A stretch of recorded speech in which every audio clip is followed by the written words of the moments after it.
Have you ever wondered what games you should keep or you should lose? Find out here at Purge Reviews. Disney Sidekicks is the newest mass market, big box store Disney board game by famed designer Eric Lang.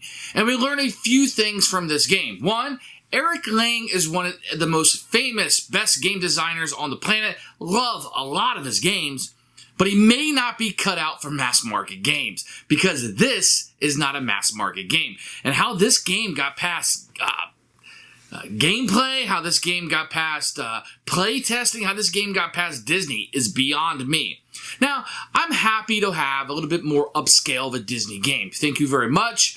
I enjoy that aspect of it. But my gosh, this game has some issues. So let's go through them really quickly. One, components. The miniatures are not painted, which I think mass market's a blah, but us gamers are used to that, right? So the miniatures are not high quality, but that's okay because it's a $20, $30 game.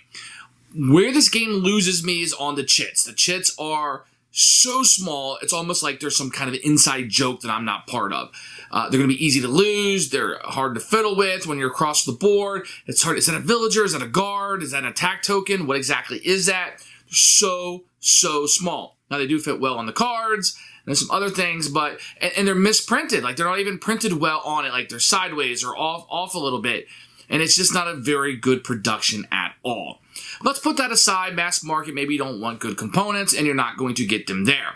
This game is full of luck. Lots of luck. You got dice rolling. You got damaging cards that are flipped over. No way to manage either of those, really. There's not I mean, maybe some of the card powers will come up, will allow you to manage the dice, but there's no mechanism set into the game that allows you to do that. In addition, like with Pandemic, it was like the cards would come up. Okay, great, watching him up. I know it's going to get back on top. So there's a little bit of strategy into it about how I'm going to be able to manage that. In this game, it's not. You know, there is a card that shuffles everything back together again. Fine. But there wasn't a whole lot that I could plan for, like whether it's going to be Jafar or guard added or villager acted. I don't know. I have no way of knowing or have any inside information, and it just became like a cluster of like, well, I'll go do villagers. Ah, crap, a guard came up. Well, that was bad luck. But if a villager came up, we would have done better in the game. I don't know that I want the card flip to have that much luck into it. Dice rolling too, if you roll bad, you're not going to do very well, or it's really going to hinder you in the game because you have a limited number of actions. This game is hard. Oh my gosh. I don't really mind hard games. I like Robinson Crusoe. Ghost Story is okay, but man, I don't want to play a game with my children that's going to bash over the head. You'll say, fine, this is a kid's game. Well, they put Disney on it. Come on. This is a Disney game. Kids are going to want to play it. It's got the Disney brand on it. It's a family game. I've been a pass holder for over 20 years. This is something that I want to experience with my family. It's got the cute sidekicks. Come on. They were going after families. Yes, it's fine. It's an adult game, but it would have been on Kickstarter and not on Target if it was just for kids. You know, that's not an argument that I want to have. If you think that this was designed and marketed towards just adults, so be it. But it wasn't clearly on the box, you know what I mean? So I think people are going to stumble in, Disney Sidekicks, super cute, Timon and Pumbaa, who are obviously marketed towards children. You know, they're the comic relief. This game is very difficult. It's going to be very frustrating, and there are ways to nerf it, but it's not in the rule set. There are ways to make it harder. Oh my gosh. I don't know that anybody's going to want to do that, but I don't know that if I had a bunch of gamers around that we were going to be able to grok this game in order to win it because of the luck factor. Let's put all that aside now. I've said enough about that.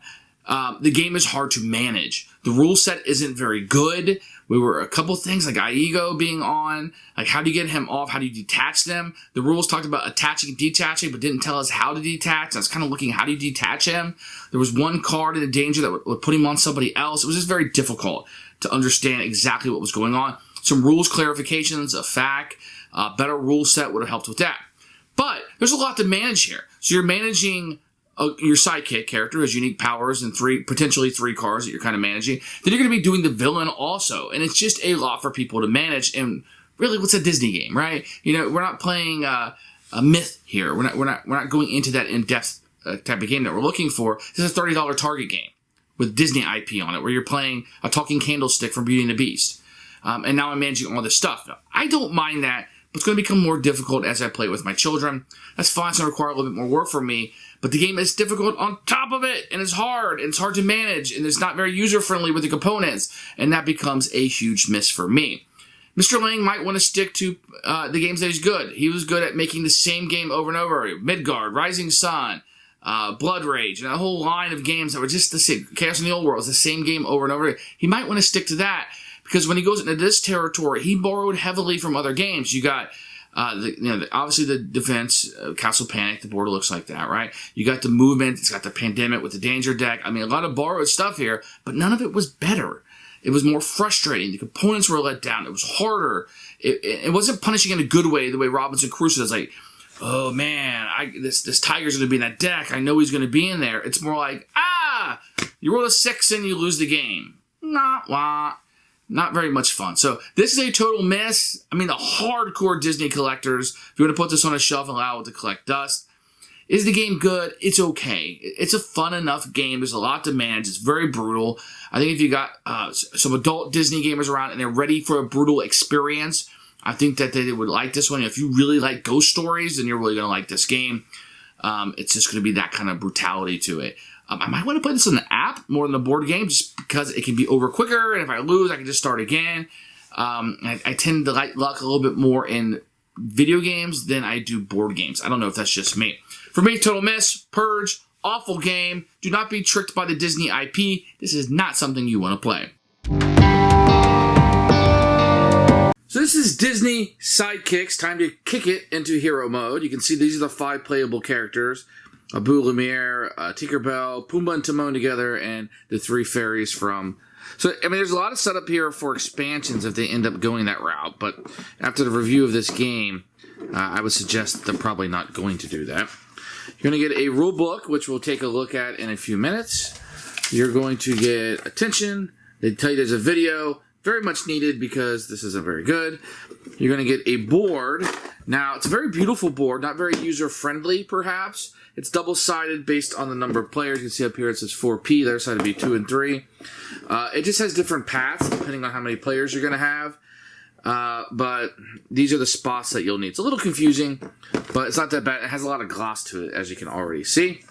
When you open it up, you're going to get a number of chits. These are embarrassingly bad. These are okay, but these little small ones, you can see they're not even, you can see it's not even printed in the center of it. It's off printed, but these are very, very tiny, and you're going to lose a bunch as you play. If you're going to play this game for any length of time, you're going to need to upgrade these. These are not going to last. You're going to get your player boards here. Each player is going to have number of actions, how many health they have, and their power. You're going to get Tinkerbell. And then you always have your bad guys, so Captain Hook, Flora, Fauna, and Merryweather, with Maleficent here, as you can tell. Then we're going to have Abu, who will be with Jafar. And then you have Scar, the bad guy, who will be with Timon and Pumbaa. And then Gaston and Lumiere. And then you just kind of start over. So that's kind of what you're looking at here. These are fine. They just kind of sit on the table anyway, so I don't have any problems with those. Then you're going to have your cards. You're going to have your player aids. And these are nice because they're double-sided. They kind of tell you how a turn will go, but also tell you the dice rolls, so that's kind of nice. Then you're going to have any number of cards. These will kind of be, you're going to have some of these power cards, where if you fill them up, you get the power on the bottom. Each player, I think, gets 7, and you'll use 3 in a game, so a lot of variety in that. And you're going to have these danger cards. Each villain is going to have a set of cards that will kind of be their bad cards. You can see all the artwork is straight from Disney, which is fantastic. These cards actually have a nice little linen finish on them, so they feel pretty good. So this would be the little plastic tower. It's not painted, but it sits on the board, and you do have to put this together. Once you do, you can see it fits in the box nice, which is great. You're going to get a 6-sided die, which is okay. You got the scratch on it. You got Mickey's thumbs up. It's an okay die. I think there's a star on one side. And these would be the little bridges you get. They're very, very small. They fit on the board fine. And then you're going to have the miniatures. The miniatures are okay. They're not pre-painted, which you would kind of expect from a mass market game, I guess. You know, a lot of these are pre-painted. These are not very detailed. They're okay at best. That's Timon. Here, Pumbaa and Timon. This is going to be Scar, that you're going to have here. Then you'll have Tinkerbell, which is super cute. Obviously, she's not to scale, right? Because she'd be minuscule compared to some of these other people. And I'll go ahead and show you Captain Hook that matches up with her. The Captain Hook miniature might be my favorite, but Captain Hook is also one of my favorite bad guys. Here is Jafar. And these have like a rubbery feel to them. They're not, I don't know, they feel like a toy. Don't know why they weren't painted with being a Disney thing, but Boo's is really cool because he has a sword coming out here. Not a giant amount of detail. If you're into painting sculpts, this is probably not the way you're going to go. Here you're going to have Gaston in his classic pose of muscle. And then we'll take a look at your favorite candlestick. So these are cute. I mean, they live up to about what you'd expect from a mass market game, I suppose. We'll take a look at Maleficent. The price point was okay. I think this game's around $30. But the chits are really going to let you down. Let's take a look at all three of these. So you're going to have the three witches here. You can have all these painted up in the color that you want. So, if you so are inclined. The components are okay. You know, from the chits being garbage and not printed correctly to these not being in a lot of detail to the cards actually being quite good. I mean, this thing is okay. This 3D effect is fine. These player boards are okay. I mean, it's really garbage when it comes to this. Here's the rule book. It's a pretty big rule book. You can tell here. It's going to have a component here. I mean, this is wasted space. I wish they would have done something a little bit better with this. Then you have a breakdown of the components, kind of tell you what everything is. They kind of go cheap on a few things here because it doesn't break down everything exactly how you need it, but I think you'll be able to figure things out as you go. Here is setup. I found this very confusing, even though you have a picture and you have everything here. Just the chits were so small, I couldn't figure out what were spaces at first. But I was able to figure everything out eventually. You just got to go step by step and kind of use a little bit of logic skills there. They're going to have the gameplay about how the danger works and how people will move through spaces. It's a little confusing. And then some of the cards that you're going to have in the game aren't going to be explained totally. I wasn't really sure. I think the top adds things to the board. The medium, the middle of it is going to be towards you, the person, whoever's turn it is. And then the bottom will always go towards, the villain always goes toward his sidekick, if you will. Then you go through the action phase that you have here. This was pretty good. Lots of pictures and examples, as you can see. And then the end of the game and kind of how that's going to work. Over here, you have some extra cards you can add in if you want to make things harder, but I can't imagine anybody wanting to do that. Now, so they show you the different boards here. I wish they would have brought out, like, this is a space, that's a space, this is what we're doing here, because it all kind of bleeds together. I think this is a wasted opportunity here. Not really sure why they included that. Then a summary on the back. This is exactly what you're going to get on your player aid. So, well, this is appreciated and great. Thank you very much. But this is what you're going to be needing in front of you. So, there you go. The rule book was okay, missing in parts. There were some rules on the cards I wasn't 100% sure with, but having played a lot of games, I kind of went with the flow. We were able to get through the game fine.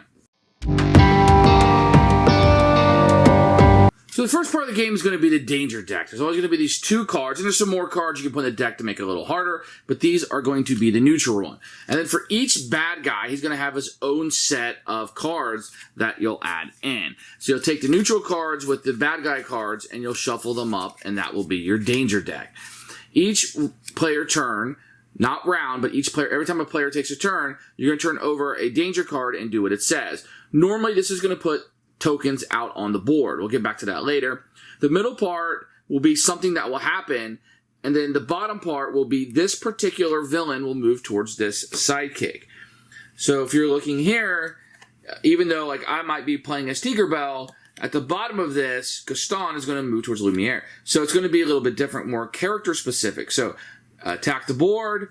This will be something that will usually happen to you, and then this particular villain will move towards this particular sidekick, and that will happen over and over again. So if Johnny takes a turn, he's going to flip over a card, do what it says, take his turn. Then when it's Kevin's turn, he's going to flip over a card, do what it says, and then take his turn. And then Sarah will turn over on her turn, do what it says, take her actions, and that will continue. So at the beginning of the game, you are going to pick a sidekick that you would be. Let's say I'm Lumiere. I would pick him and set him aside. I would then take Belle, who is his hero, and place him in the center. And Belle is who I am trying to save. Then, for each hero in the game, I'm going to put a lock token in here. In order for the players to win, I have to unlock this, save Belle, and defeat one hero. It does not have to be my villain that I defeat. It just has to be a villain, which means we have to get their health all the way down to the bottom.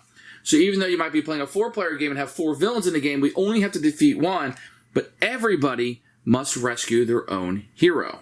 There's a few ways for the players to lose the game, like if all players lose their health, but the most common way that I've found is by villagers and guards. So these spaces on the board will end up having villagers, which are these little small tokens with people on them. If you ever have 2 of these on there and a third one has to be added, it will fill up here. The same thing with the guards. Each space, and this is really tiny, each space can only have 1 guard on it. If a space was to get a second one, it would go here on the tower. If all 5 tower spaces are filled up, the players will lose the game. Now, some of the villains are going to have losing conditions for the players. If that's met, you will also lose. But I found this to be one of the major ways that you're going to lose the game. You're also going to have these bridges out on the board. You can see I have some put across. If 3 bridges are ever destroyed, the players will also lose the game. So you want to be careful about protecting the bridges, protecting the villagers, protecting the guards, making sure the villains don't hit you too much. There's a lot to kind of juggle in this game. So I've explained a little bit about how the danger deck will work. I explained a little bit about the win and losing conditions. So what do you do on a player's turn? Well, each player is going to have a sidekick that they will control, and that will be put out on a spot when the game starts.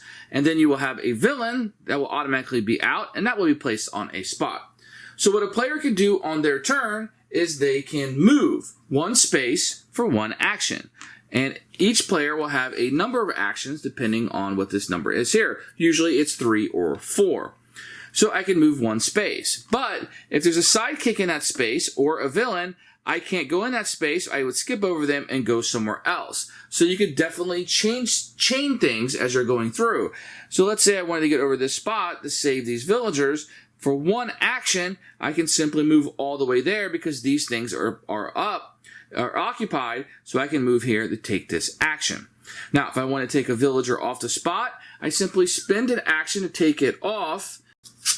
I would take the villager and place it on one of my cards. Now, when I'm placing villagers on the card, I can never have the same color twice, but if I fill it all the way up, then I take the villagers off, they go back in the supply, and they will be a power that I will have for the rest of the game. Then I slip it underneath this, and now I have this power. You gain 1 star when other sidekicks roll a star, and when villains attacking other sidekicks roll a star. So then I would have that power for the rest of the game. So there's 2 reasons why you want the villagers off. 1 is to activate your powers, and 2, they don't come up on the tower. Another thing I can do is if I'm in a space with a guard, or if I'm adjacent to a villain, I can attack it by rolling the die. A thumbs up from Mickey is a hit, a scratch is a miss, and a star gains me just a star. But what these villains are going to do is they're going to have stars for health. So you'll fill this up with stars as it goes through. And when I hit and successfully attack, I take the star off and I'm able to gain the star. So if I did that, now Tinkerbell would have a star. And what you're trying to do is you're trying to collect these stars. This is how you win the game. If you have 5 stars, I can go here if I'm adjacent. So let's say it's here and Tinkerbell is here. And this lock is here. Sorry, let me make it Lumiere. Then I can take 5 of my stars, give them up, and unlock this. And then for another action, I can just go ahead and rescue Belle. So what we're trying to do is quickly manage the board as much as possible, but in addition, I need to gain those stars to rescue her to try to solidify the win condition of the game. That's pretty much how you're going to play the game over and over and over again, is you're going to be able to spin your actions to move after a danger card comes out. Who should buy this game? Absolutely no one but hardcore Disney collectors. I mean, if you really want a very hard cooperative game, this is probably going to be it. But it's going to be hard based on luck, not based on strategy. If you're looking for something like Disney IP and you like the idea of playing the Sidekicks, which I was in that boat, this will be appealing to you. If you're just wanting to collect Disney stuff and put this on a shelf, this will obviously. But if you're looking for a good family game that your kids are not going to be frustrated with it and you're going to have a good time, this is not it. This is a total pass, not a well-designed game, not a fun game. If you want frustrating and lots of luck, and your strategy goes out the window based on a card draw, this will be the game for you. Everyone else, it's a Purge.